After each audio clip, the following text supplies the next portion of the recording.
Saudara-saudara yang terkasih di dalam Tuhan Yesus, marilah kita akan belajar akan kebenaran firman Tuhan dalam seri khotbah diruntuhkan dosa Yunus dalam teks Yunus 4 ayat 1 sampai 11. Jadi kita akan belajar Yunus 4 ayat 1 sampai 11.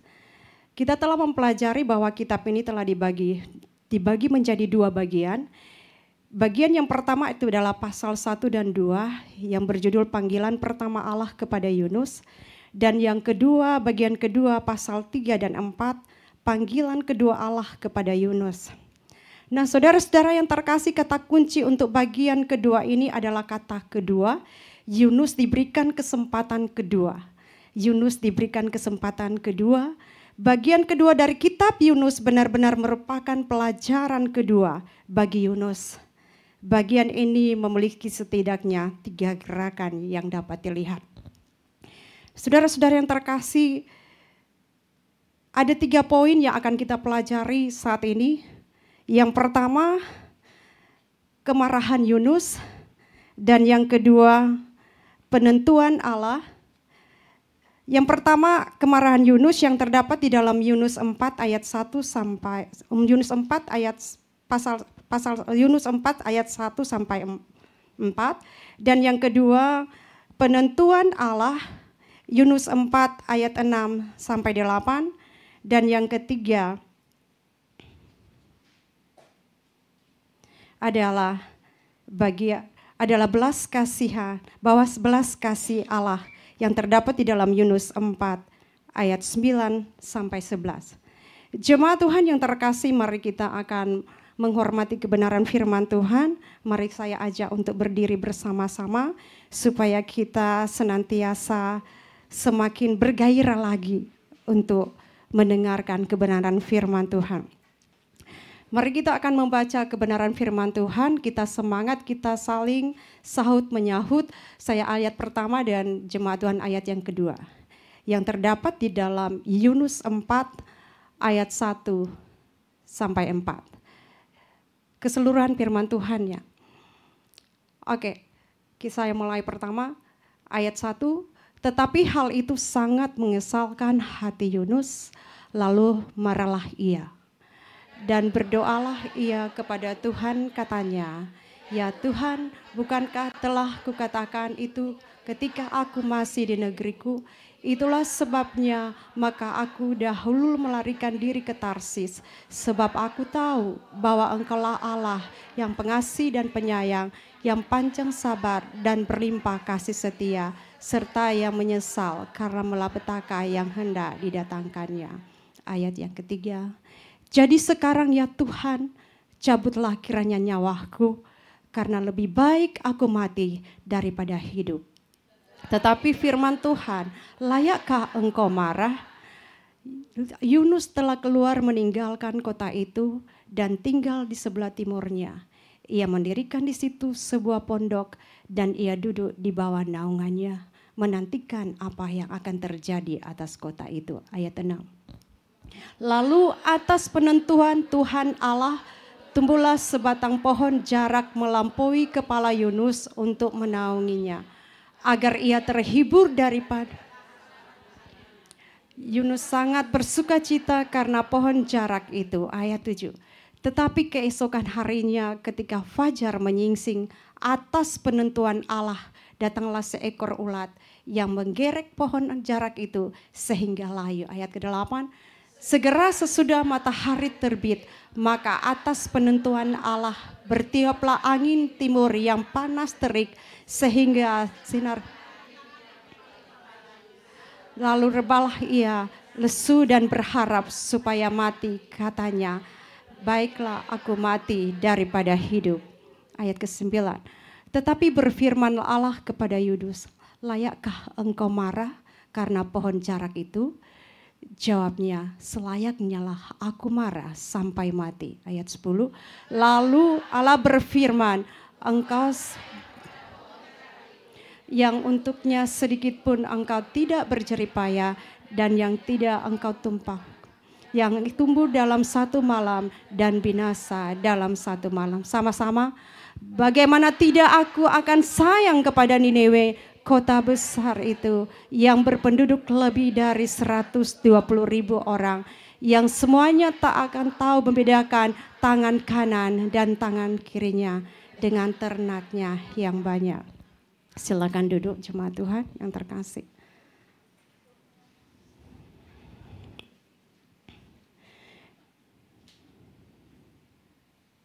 Jemaat Tuhan, kita telah membaca kebenaran firman Tuhan dari Yunus 4 ayat 1 sampai 11. Nah, saatnya kita akan belajar bersama-sama menjabarkan kebenaran firman Tuhan. Karena firman Tuhan itu adalah kekuatan bagi kehidupan kita. Amin. Haleluya. Dan kita akan belajar pertama, ya poin yang pertama adalah kemarahan Yunus yang terdapat di dalam Yunus 4 ayat 1 sampai 4. Saya akan membacakan lagi. Yang pertama, tetapi hal itu sangat menyesalkan hati Yunus, lalu marahlah ia. Saudara-saudara yang terkasih di dalam Tuhan kita Yesus Kristus, pembacaan ini sering terjadi di dalam kehidupan kita. Bukan hanya sering, selalu terjadi di dalam kehidupan kita. Tetapi hal itu sangat menyesalkan hati Yunus, lalu marahlah ia. Ayat yang kedua, dan berdoalah ia kepada Tuhan, katanya, ya Tuhan, bukankah telah kukatakan itu ketika aku masih di negeriku? Itulah sebabnya maka aku dahulu melarikan diri ke Tarsis, sebab aku tahu bahwa Engkaulah Allah yang pengasih dan penyayang, yang panjang sabar dan berlimpah kasih setia, serta yang menyesali karena malapetaka yang hendak didatangkannya. Ayat ketiga, jadi sekarang ya Tuhan, cabutlah kiranya nyawaku, karena lebih baik aku mati daripada hidup. Tetapi Tuhan berfirman, tetapi firman Tuhan, layakkah engkau marah? Ayat kelima, Yunus telah keluar meninggalkan kota itu dan tinggal di sebelah timurnya. Ia mendirikan di situ sebuah pondok dan ia duduk di bawah naungannya. Di bawah naungannya dan menantikan apa yang akan terjadi di atas kota itu. Demikianlah kebenaran firman Tuhan. Kita percaya pada saat kita membaca kebenaran firman Tuhan, kita tahu ada kuasa Tuhan, ada hikmat Tuhan yang akan menerangi setiap kehidupan kita. Ada pencerahan dari Allah Roh Kudus yang akan mampukan kita untuk mengerti kebenaran firman ini. Dan kita melihat respon Yunus yang langsung menanggapi pembebasan kota itu. Dan dia marah. Kenapa Yunus marah? Karena apa yang telah dia lakukan, yang telah diperintahkan Tuhan di dalam kehidupannya. Dia pergi ke kota Niniwe untuk memberitakan firman Tuhan, untuk memberitakan pertobatan bagi bangsa Niniwe. Dan akhirnya pada saat itu bangsa Niniwe, mereka berpuasa. Raja memerintahkan masyarakat yang ada di Niniwe, baik itu anak kecil, orang tua, dewasa, binatang sekalipun, sapi, domba, diajak untuk berpuasa, berdoa, memohon pengampunan dari Tuhan. Maka dari itu, disitulah kenapa Yunus marah. Karena dia tidak menyenangi. Karena dia tahu Tuhan tidak akan mentunggalbalikan kota Niniwe. Dengan kemarahannya dia berdoa kepada Tuhan.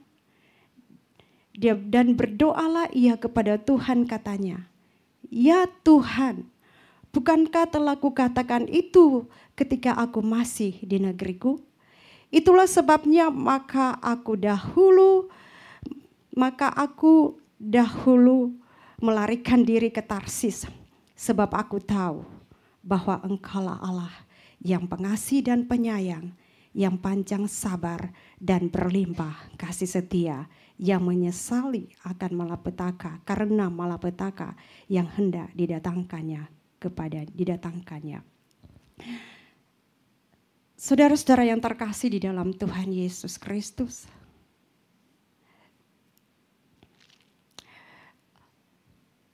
Yunus merasa kecewa kepada Tuhan. Yunus merasa marah. Dengan kemarahannya itu bukan hanya marah biasa-biasa saja, benar-benar dia marah, dia kecewa. Karena dia pikir apa yang dia lakukan itu adalah sesuatu yang sia-sia. Kemarahan Yunus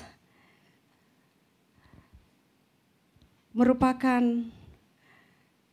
dia benar-benar kecewa dengan apa yang akan Tuhan lakukan di bangsa Niniwe, di kota Niniwe.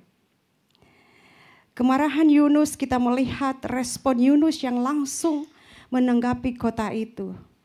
Dia marah. Di dalam ayat 1 ini mengapa Yunus marah? Karena Yunus menginginkan Niniwe dihancurkan.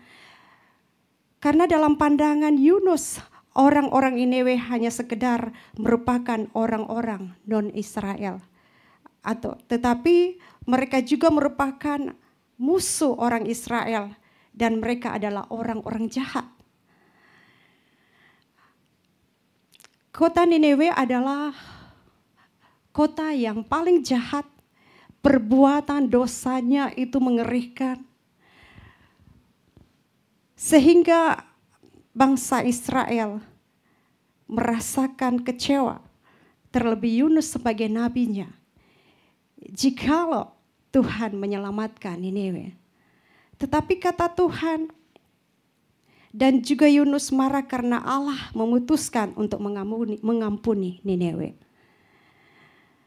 Disinilah nyata bahwa kehidupan Yunus, dia melakukan pekerjaan yang diperintahkan Tuhan. Dia melakukan dengan tidak sungguh-sungguh. Dia hanya memiliki rasa egois. Dia tidak pergi dengan ketulusan dan motivasi yang benar. Oleh sebab itu, saudara-saudara yang terkasih, bagaimana dengan kita? Mungkin kita ada sesuatu kemarahan di dalam setiap persahabatan kita. Mungkin kita kecewa di dalam pelayanan kita. Apapun bagian pelayanan kita, mungkin kita merasa kecewa, kita nak sesuatu, entah itu di Kingdom Group, entah ketua kita atau anggota-anggota yang merasa kecewa dengan ketua Kingdom. Ada suatu kemarahan yang terjadi di dalam setiap kehidupan kita. Tetapi di sini nyata bahwa kalau kita menyimpan sebuah kemarahan, maka kita damai sejahtera itu tidak ada di dalam kehidupan kita. Nah, disinilah Yunus menjadi sebuah cermin di dalam setiap kehidupan kita. Bagaimana kalau kita diutus dalam sebuah pelayanan, jikalau kita tidak benar-benar melakukan pelayanan itu dengan sesungguh hati, maka efeknya kita tidak ada suatu komitmen dan kita punya motivasi yang tidak benar di hadapan Tuhan.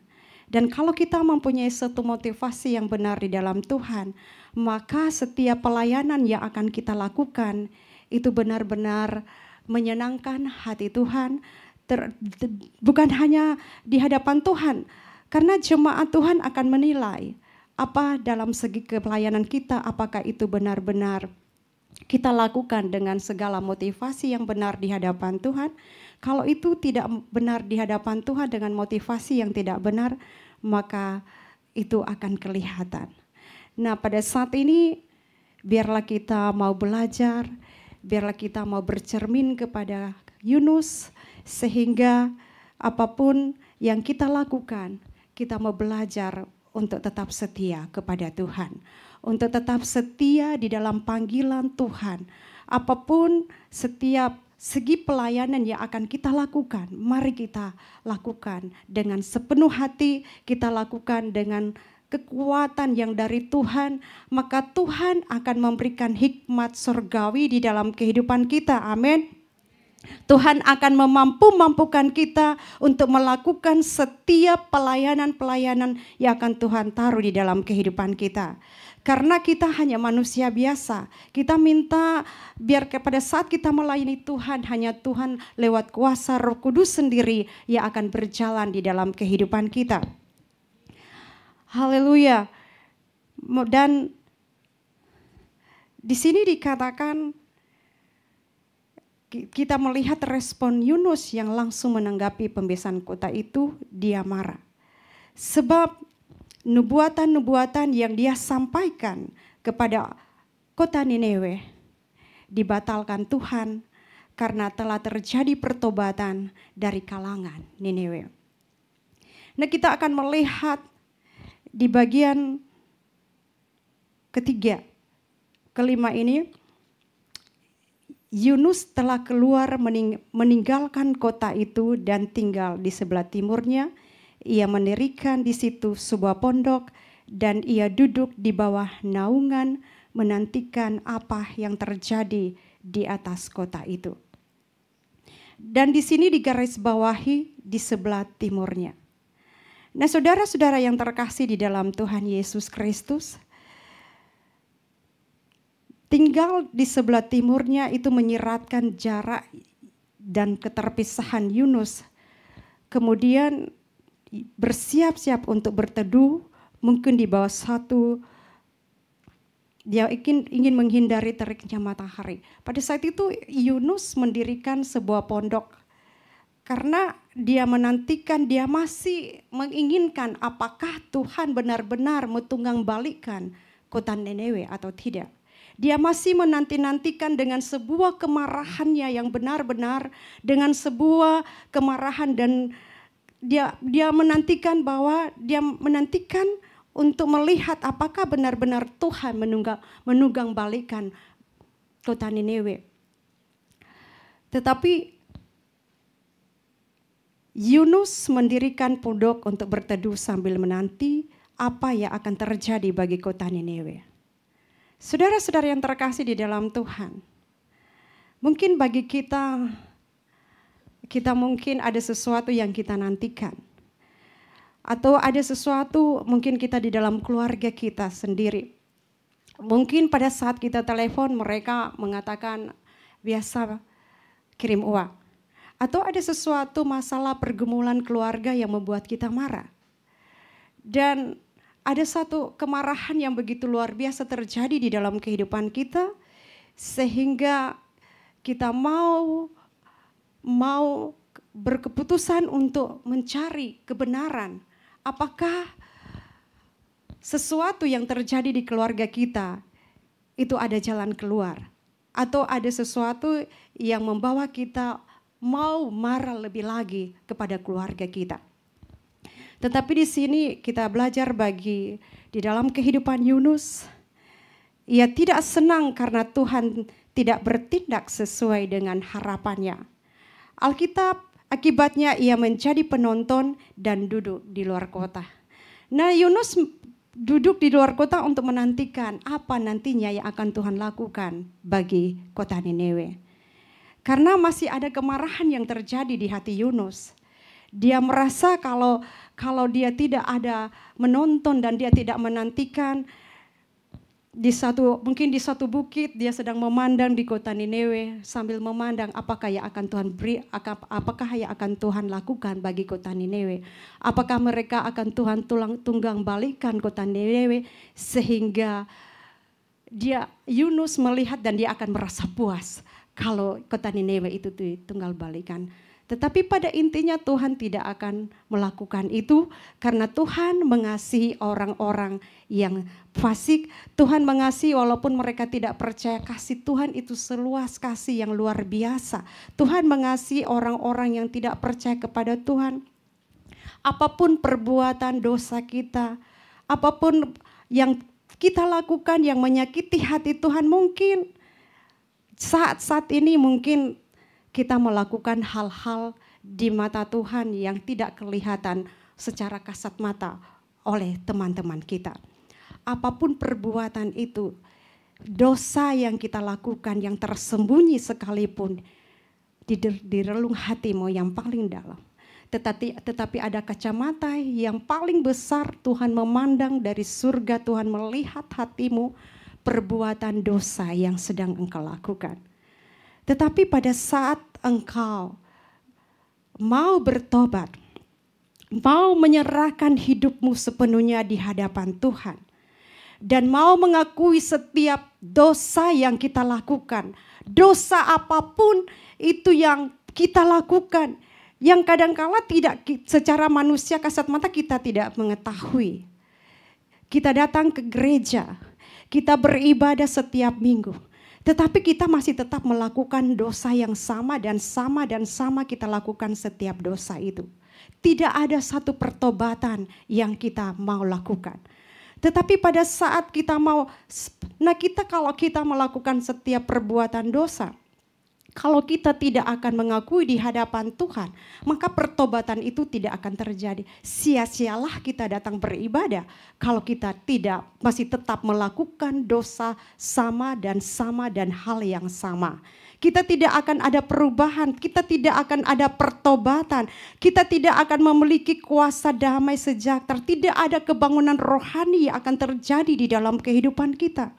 Oleh sebab itu jemaat Tuhan, seberapa lamanya engkau ada di ICA, seberapa lamanya engkau mendengarkan suara ini secara online, apapun perbuatan dosamu, bertobatlah kepada Tuhan. Serahkanlah hidupmu sepenuhnya di hadapan Tuhan. Karena Tuhan tahu apa yang menjadi perbuatan-perbuatan dosa yang terselubung. Baik itu secara suami istri, perselingkuhan. Kadang-kadang ini di Hong Kong ini banyak perselingkuhan yang terjadi, saudara-saudara. Saya banyak kali mendengar dengan YouTube Uni TKW. Saudara pernah mendengar? Aduh, kalau saya mendengar itu paling sedih mendengarnya. Wah, scammer itu luar biasa bekerja bagi teman-teman kita di luar sana. Ada yang masih 3 bulan sudah pinjam uang di bank, berapa bank yang mereka pinjam. Dan mereka terpengaruhi dengan orang gantengnya, scammer, dan mereka dikatakan untuk menikah.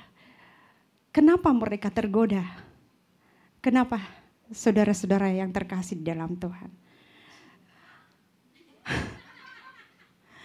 Karena mereka tidak mempunyai pegangan hidup. Karena mereka tidak mempunyai pegangan hidup. Kalau kita jemaat Tuhan, sekalipun kita senantiasa selalu berada di gereja, setiap minggu kita menyanyi dan memuji Tuhan, kita datang beribadah, tetapi kita tidak merubah sikap kita. Kita tidak menyerahkan hidup kita sepenuhnya kepada Tuhan. Kita tidak mengakui setiap perbuatan dosa kita di hadapan Tuhan. Maka katanya muyung, percuma. Kalau kita tidak ada pembaharuan diri, kalau kita tidak ada pertobatan, percuma. Saat ini mari kita sebagai jemaat Tuhan, sudah berapa lama engkau beribadah di ICA? Sudah berapa tahun engkau ada di gereja ICA? Sudah berapa tahun engkau beribadah, duduk setiap minggu memuji dan menyembah Tuhan? Kalau engkau tidak mempunyai pertobatan, tidak ada perubahan hidup, itu katanya muyung, percuma. Oleh sebab itu marilah kita belajar lebih lagi untuk datang dan menyerahkan diri kepada Tuhan. Kalau kita mau ada pertobatan sungguh-sungguh di hadapan Tuhan, marilah kita datang dan mengakui segala isi hati kita di hadapan Tuhan. Segala pergumulan yang kita hadapi, tantangan boleh ada, tantangan kehidupan di mana-mana boleh ada. Tetapi kalau kita benar-benar di hadapan Tuhan, kita mempunyai kekuatan iman. Orang lain di tempat lain, mereka tidak ada pegangan. Tetapi kalau kita sebagai anak-anak Tuhan, kita memiliki iman. Kalau kita punya iman, maka Allah Roh Kudus akan menguatkan kita. Kemanapun kita berada, Tuhan selalu menyatakan kuasa kasih-Nya dalam kehidupan kita. Pergumulan kita ada. Kalau kita menyerahkan setiap pergumulan dan tantangan hidup yang ada di dalam kehidupan kita. Proses hidup baik itu di dalam pekerjaan. Di rumah majikan sekalipun. Di dalam pekerjaan teman sesama. Bekerja di rumah majikan sekalipun. Karena kita dibentuk Tuhan, akan diproses Tuhan. Bagaimana kita akan berjalan di dalam kasih-Nya Tuhan. Tanpa kita adakan satu perubahan dulu di dalam hidup kita. Pada saat kita ada perubahan di dalam kehidupan kita, maka kita akan ada pemulihan, kita ada damai sejahtera. Kita akan melakukan setiap aktivitas kita, kita akan melakukan setiap pekerjaan kita. Kita akan merasa ada sukacita, ada damai. Ada sinar kemuliaan yang memancar di wajah kita. Kalau kita berjalan, kadang-kala kita ke pasar itu kan kita pikir-pikir apa yang akan kita masak pada hari ini ya. Banyak kali kita ketemu orang-orang mereka punya otak mereka nggak ada di badan. Ya kan, saya juga mengalami. Mereka berjalan-jalan pikir-pikir resep masakan apa yang akan kita masak pada hari ini. Tetapi itulah cara Tuhan yang bekerja di dalam kehidupan kita. Kita sebagai pekerja, kita yang ada di sini, marilah kita tetap semangat melakukan pekerjaan Tuhan. Kita percaya apapun yang akan kita lakukan, Tuhan akan selalu berserta kita. Amin. Nah, kita fokus, kita akan lagi belajar bagaimana cara Tuhan bekerja bagi orang-orang yang mengasihi Tuhan. Kita melihat kembali bagaimana Yunus. Saudara yang terkasih di dalam Tuhan, sebelumnya kita telah melihat bagaimana Allah berbelas kasihan kepada Yunus, kepada para pelaut, dan sekarang kepada penduduk Niniwe. Niniwe adalah kota yang sangat jahat. Kita melihat bagaimana apa yang Tuhan telah lalu lakukan bagi Niniwe. Tuhan berbelas kasihan bagi Yunus dan kepada para pelaut. Dan sekarang kepada penduduk Niniwe. Niniwe adalah kota yang jahat. Ya, saya sudah katakan bahwa Niniwe adalah kota yang paling jahat.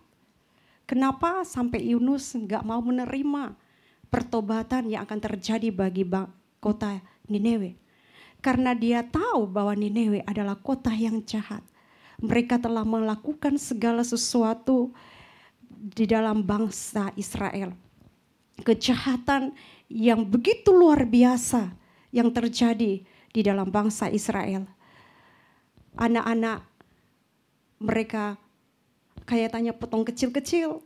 Orang hamil itu dibelah perut mereka. Menyakitkan sekali. Tetapi makanya itu Yunus tidak menerima pertobatan dari kota Niniwe. Tetapi Tuhan tidak seperti Yunus.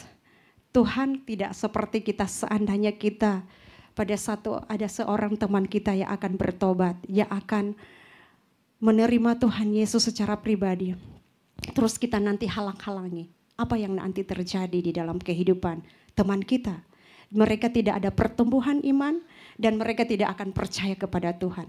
Tetapi lewat kita, lewat jemaat Tuhan secara pribadi, kita adalah menjadi buah perpanjangannya Tuhan. Untuk menjadi merangkul teman-teman kita yang belum percaya kepada Tuhan. Marilah kita sebagai jemaat Tuhan, mulai saat ini kita siap lebih lagi melakukan penginjilan untuk teman-teman kita yang belum percaya kepada Tuhan. Amin. Baik itu di keluarga kita, teman-teman kita, majikan kita sekalipun. Saudara-saudara yang terkasih di dalam Tuhan Yesus, tetapi Allah menggunakan khotbah Yunus untuk membawa kebangunan rohani kota itu. Allah menunda penghakiman yang telah dinubuatkan oleh Yunus. Itulah Tuhan begitu sayang kepada orang-orang yang walaupun mereka telah melukai hati Tuhan, tetapi Tuhan masih tetap mau agar mereka tetap mau menyerahkan dirinya kepada Tuhan dan mau bertobat sesungguhnya di hadapan Tuhan, sehingga kota Niniwe ada pertobatan. Jika ada alasan untuk bersukacita, tentu saja bukit-bukit belas kasihan Allah itu seharusnya memberikannya. Tetapi sebaliknya Yunus justru marah.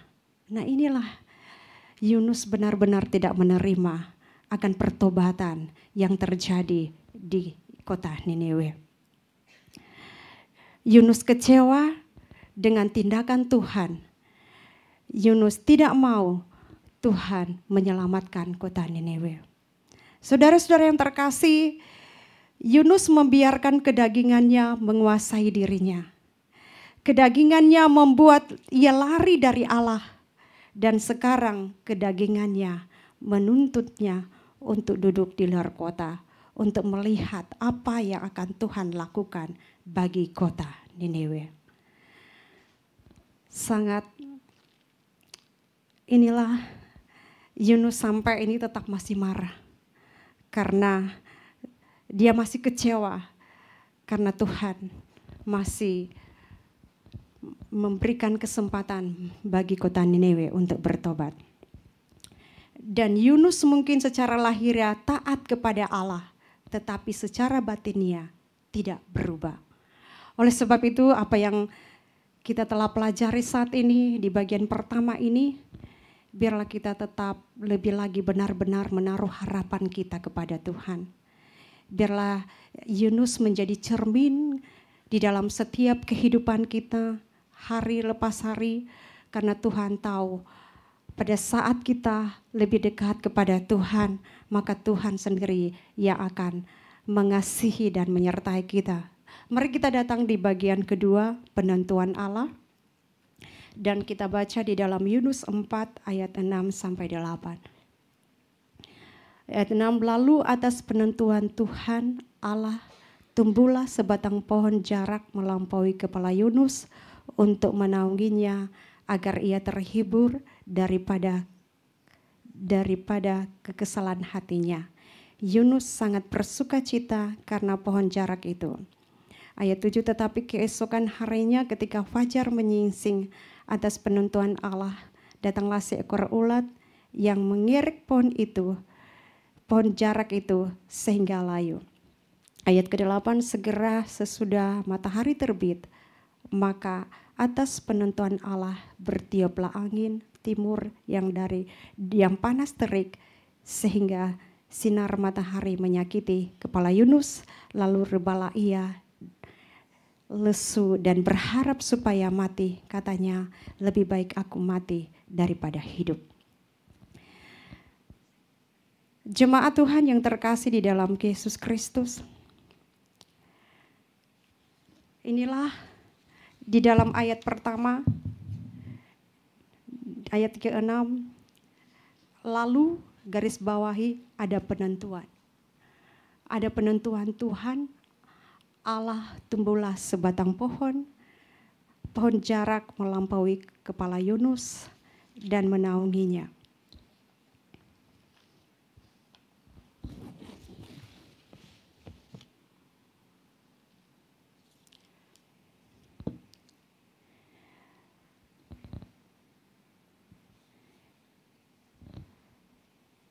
Kata lalu menunjukkan penggeseran fokus dengan menceritakan serangkaian penentuan atau instruksi. Allah yang bersifat instruktif, Allah dengan sengaja menentukan sebuah tanaman untuk memberi keteguhan bagi Yunus. Dia membuat tanaman itu tumbuh di atas Yunus untuk membebaskannya dari kekesalan hatinya karena kejahatan Yunus. Allah mendidik Yunus. Allah memberikan pada saat Yunus berteduh. Pada saat Yunus berteduh, disitulah Allah memberikan pertumbuhan sebatang pohon jarak dan melampaui kepala Yunus untuk menaunginya agar ia terhibur daripada kekesalan hatinya.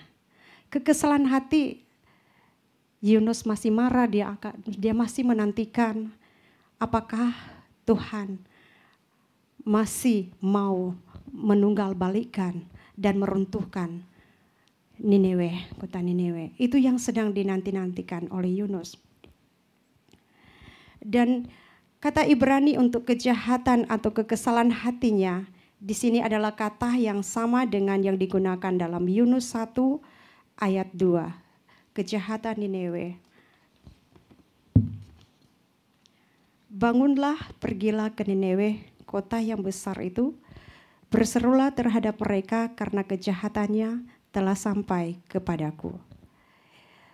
Dan Yunus 3 ayat 10 berkata, ketika Allah melihat perbuatan mereka itu, yakni bagaimana mereka berbalik dari tingkah lakunya yang jahat, maka menyesallah Allah karena malapetaka yang telah dirancangkannya terhadap mereka, dan ia pun tidak jadi melakukannya.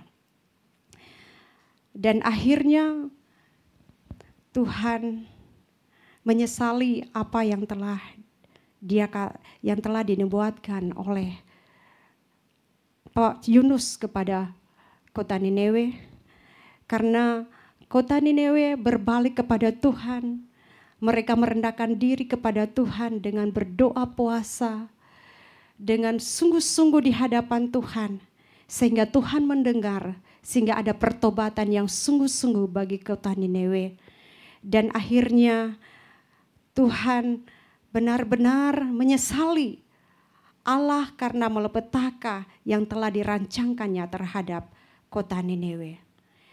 Begitu juga kita, walaupun kita telah meninggalkan Tuhan, telah berbuat dosa, tetapi pada saat kita mencari Tuhan dan merendahkan diri, maka Tuhan akan mengampuni dosa-dosa kita.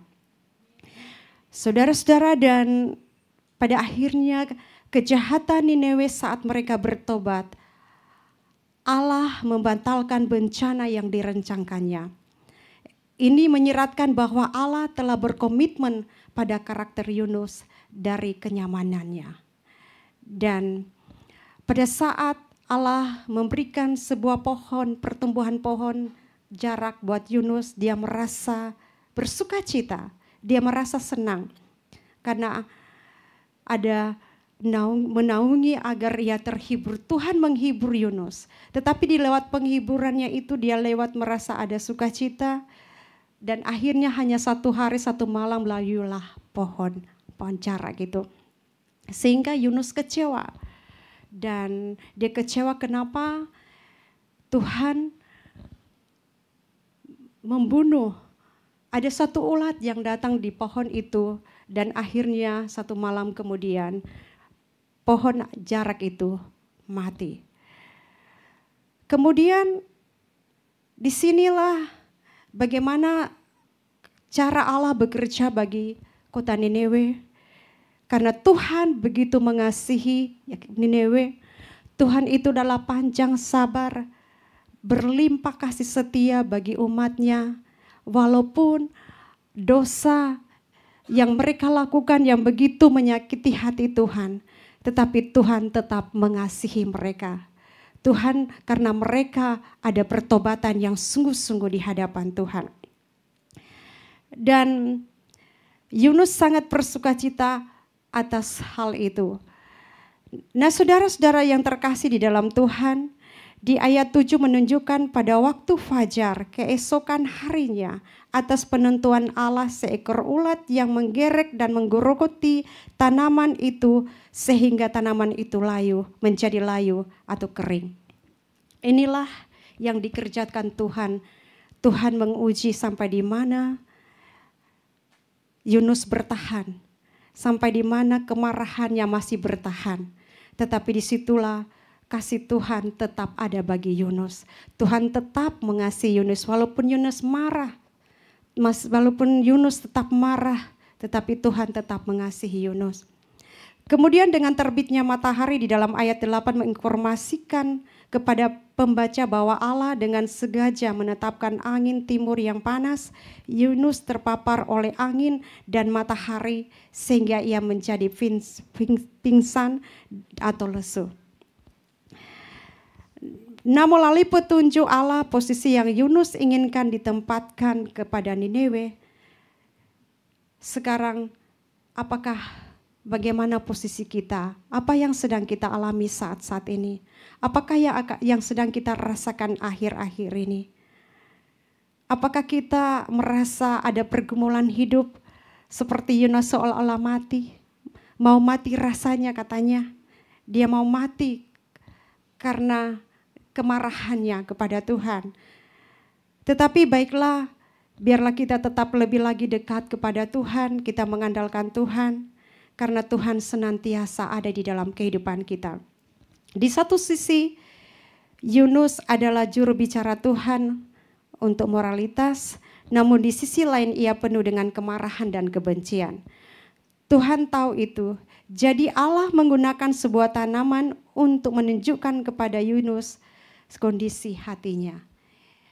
Jadi disitulah akan dinilai pada saat Tuhan mengambil kembali, memberikan ulat di dalam pohon itu. Nah, disitulah Tuhan nilai bahwa Yunus masih marah, tetap marah. Nah, kita akan datang kepada poin yang ketiga, belas kasih Allah. Di dalam Yunus 4 ayat 9 sampai 11. Ayat 9, tetapi berfirman Allah kepada Yunus, layakkah engkau marah karena pohon jarak itu? Jawabnya, selayaknya lah aku marah sampai mati. Lalu Allah berfirman, engkau sayang kepada pohon jarak itu yang untuknya sedikit pun engkau tidak berjerih payah, dan yang tidak engkau tumbuhkan, yang sedikit pun engkau tidak berjerih payah dan tidak engkau tumbuhkan, yang tumbuh dalam satu malam dan binasa dalam satu malam pula. Ayat 11, bagaimana tidak aku akan sayang kepada Niniwe, kota yang besar itu, yang berpenduduk lebih dari 120.000 orang, yang semuanya tak tahu membedakan tangan kanan dan tangan kiri dengan ternaknya yang banyak. Di sini melalui perangkat dialog dengan Yunus, Allah mengungkapkan kontras yang dramatis antara pandangannya di dalam pandangan dan pandangan Yunus tentang kota itu. Yunus belum mengenal Allah sebagai Allah yang penuh belas kasihan. Jadi Allah melanjutkan untuk mengajar Yunus dengan mengajukan tiga pertanyaan menjadi penutup di pasal ini. Dan di dalam pasal ini, di dalam Yunus 4 ayat 4 berkata, layakkah engkau marah? Jadi Yunus masih marah, masih mempertahankan kemarahannya karena kota Niniwe diselamatkan oleh Tuhan, ada pertobatan. Ini menunjukkan kasih Allah kepada Yunus. Di dalam persoalan Yunus kita dapat melihat dengan jelas dan mengetahui Yunus, Allah tetap mencintai Yunus. Allah tetap mencintai Yunus walaupun dia masih marah. Itu adalah merupakan suatu didikan Tuhan bagi Yunus. Hal yang pertama yang kita catat adalah kesabaran Allah terhadap Yunus. Ini menunjukkan kasih kesabaran, bahkan juga hikmat Allah, karena Allah tidak menaungi orang yang frustasi. Allah tidak menangani orang yang frustasi dengan cara yang keras. Jadi ada 3 hal lagi, ada kemarahan Yunus. Tuhan berkata, layakkah engkau marah karena pohon jarak itu? Yunus 4 ayat 9. Di sini Allah tetap menunjukkan bahwa Allah tetap mengasihi Yunus.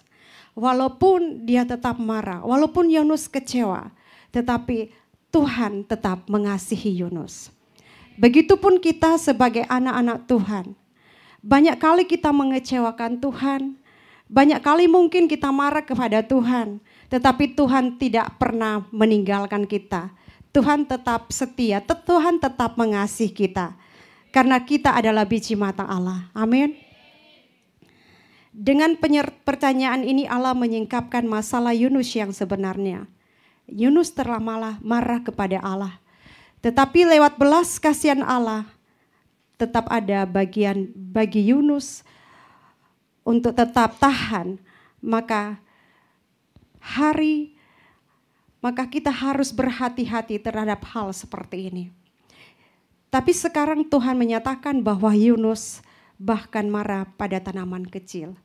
Wah, Yunus marah kepada tanaman kecil adalah pohon jarak karena Tuhan mengirim seekor cacing katanya. Kalau kita bilang cacing untuk memakan daun-daunnya sehingga pohon itu layu. Pohon jarak itu layu. Saudara-saudara yang terkasih dalam Tuhan, Yunus 4 ayat 10-11. Lalu Allah berfirman, engkau sayang kepada pohon jarak itu, yang untuknya sedikit pun engkau tidak berjerih payah, dan yang tidak engkau tumbuhkan, yang tumbuh dalam satu malam dan binasa dalam satu malam pula. Bagaimana tidak aku akan sayang kepada Nineve, kota yang besar itu, yang berpenduduk lebih dari 120.000 orang, yang semuanya tak tahu membedakan tangan kanan dan tangan kiri dengan ternaknya yang banyak. Jadi saudara-saudara yang terkasih, jadi mengapa Allah menanyakan hal itu? Karena untuk menunjukkan kepada Yunus betapa salahnya nilai-nilai yang dianutnya. Dalam dua pengamatan, berkata Yunus lebih peduli kepada kenyamanan pribadinya daripada orang-orang Nineve. Yunus lebih peduli pada tanaman itu daripada orang-orang Nineve. Nah, kitab Yunus diakhiri dengan satu pertanyaan yang memiliki jawaban tertulis. Kitab Yunus diakhiri dengan sebuah pertanyaan agar setiap orang yang membacanya dapat bertanya kepada dirinya sendiri pertanyaan yang sama. Apakah Allah tidak benar? Saudara-saudara, kita tidak diberitahu tentang apa yang akhirnya terjadi pada Yunus. Sebaliknya kita dibiarkan untuk merenungkan respon kita sendiri. Nah, kita belajar tentang Yunus, mari kita tetap lebih lagi mempelajari bagaimana cara Yunus tetap menyerahkan diri kepada Tuhan. Dia bertobat karena Tuhan benar-benar mengasihinya. Kita datang di bagian penutup. Banyak orang di kota kita yang tidak tahu moral, mana yang benar, mana yang salah. Di dalam setiap kehidupan mereka yang fasik tidak bermoral menghancurkan baik itu keuangan, pernikahan, hubungan, dan jiwa mereka. Mungkin di sekitar kita bermasalah keuangan, hubungan keluarga kita, pernikahan kita, tetapi marilah kita tetap menjadi orang-orang yang benar di hadapan Tuhan. Tuhan datang kepada kita dan bertanya, apakah aku tidak perlu mengkhawatirkan kota besar ini? Itu adalah kota Nineve. Atau kita bisa mengkhawatirkan kota-kota di tempat kita masing-masing. Kita bisa mendoakan daerah kita masing-masing. Kita menjadi pendoa syafaat untuk gereja kita, daerah kita masing-masing, keluarga kita. Sehingga benar-benar terjadi pertobatan yang luar biasa. Ada satu pemulihan yang luar biasa terjadi di daerah kita, di gereja kita. Dan sekarang kita melihat masalah Yunus adalah dia ingin membatasi kasihnya hanya kepada orang-orang tertentu saja dan menyampingkan orang lain. Yunus hanya mementingkan dia mengasihi bangsa Israel karena itu adalah bangsa kesayangannya. Jadi kita mungkin juga hanya memilih kasih. Mungkin kita hanya pilih kasih tentang sahabat kita atau keluarga kita. Tetapi saat ini kita belajar untuk tetap menjadi yang terbaik bagi sesama kita, terlebih bagi Tuhan. Dia tidak mau pergi ke tempat di mana Allah telah mengutusnya. Namun kasih karunia Allah diperuntukkan bagi semua orang. Jadi teman-teman, saudara-saudara yang terkasih di dalam Tuhan, marilah kita tetap menjadi seorang penginjil yang baik di antara teman demi teman, saling membangun di antara satu dengan yang lain, supaya kita benar-benar bertumbuh berbuah untuk kemuliaan nama Tuhan. Ketika kita sampai pada bagian akhir dari pelajaran kita tentang Yunus, dalam kitab Yunus Allah bertanya, tidakkah aku harus memperhatikan dan menyayangi 120 orang yang tidak tahu mana semuanya, yang tak tahu membedakan tangan kanan dan tangan kirinya? Ini adalah sebuah pertanyaan yang paling mendalam dalam kitab Yunus. Dan seharusnya bagi kita semua di setiap saat. Itu menjadi PR bagi kita, bagi apa yang akan kita lakukan bagi saudara-saudara kita di sekitar kita. Berapa ribu orang yang berjalan melewati gedung ini setiap hari yang tidak mengenal Kristus? Mungkin kita masih banyak menemui orang-orang yang belum percaya kepada Tuhan. Mari kita untuk lebih lagi punya hati untuk melayani mereka, untuk menjadi penginjil bagi mereka. Berapa banyak, apakah hal ini menghancurkan hatimu? Itu adalah pertanyaan yang di dalam hati kita. Ketahuilah, hal ini menghancurkan hati Allah. Jadi siapakah yang telah Allah tempatkan di jalan hidup Anda? Siapa yang Anda doakan? Siapa yang perlu Anda ajak berbicara tentang Kristus? Saudara-saudara yang terkasih di dalam Tuhan, biarlah kita tetap menjadi semangat tetap untuk melayani Tuhan. Kita benar-benar percaya kepada Tuhan, karena apa yang kita telah pelajari ini menjadi satu berkat bagi kehidupan kita. Kita mau belajar bagi Yunus, kita tetap mau berusaha untuk memperbaiki kehidupan kita. Mungkin di dalam segi apapun pelayanan kita yang kita layani, marilah kita tetap melakukan sebuah pelayanan yang benar-benar sungguh-sungguh di hadapan Tuhan. Haleluya. Jemaat Tuhan, para tim musik, mari saya persilakan. Amin.